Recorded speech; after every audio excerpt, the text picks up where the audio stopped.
The best advice to a small business owner, or for that matter, to a large business owner, is never stop thinking about how to delight your customer.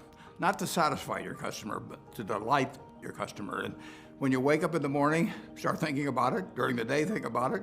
At night, think about it, and then dream about it. And no company's ever failed that had millions of delighted customers. And you start with them and you get them one at a time. There's no substitute for hard work. The best time you're ever going to have is when it starts out just you, and it'd be great if it grows into a wonderful, big, profitable company. But you're never going to be happier and more satisfied than you are in the first year or so of getting your business going, because you do every single thing. You sweep up when everybody goes home, you're the first one in, you plug in the coffee pot, so when your people come in, they have hot coffee and can get straight to work. You work through lunch, set an example for them, but there's no substitute for hard work. People say luck, yes, but the harder you work, the luckier you get.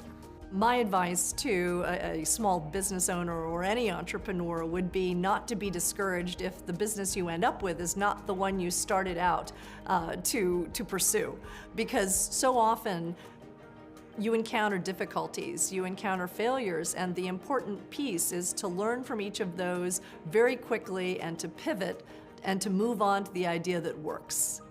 Of course, you have to be close to your products, close to your customers, and think about them. That's the most important, but don't forget to think about your business, what your plans are, what you want to do next, how to take your business to the next level. Again, think about being in your business, but think about your business as well.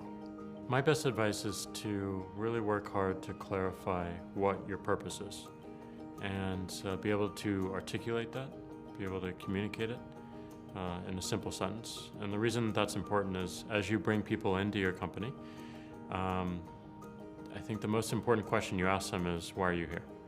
Why do you want to join this company?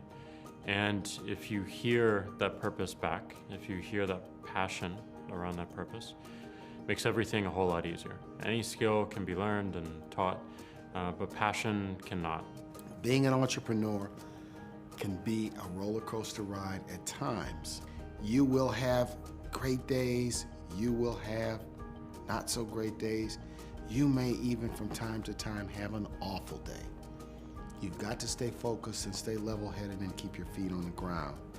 Companies that do well at some level, even though it may not be written down on a piece of paper, need to have kind of a clear strategy of why they're different, why they're adding value, why they're producing something special that customers need and that they're not getting now. So I think if there's a clear sense of strategy and you can get all the people aligned around that, then you get a lot more power than if you're just scrambling and working harder and harder and without that clear direction. So that's my one piece of advice.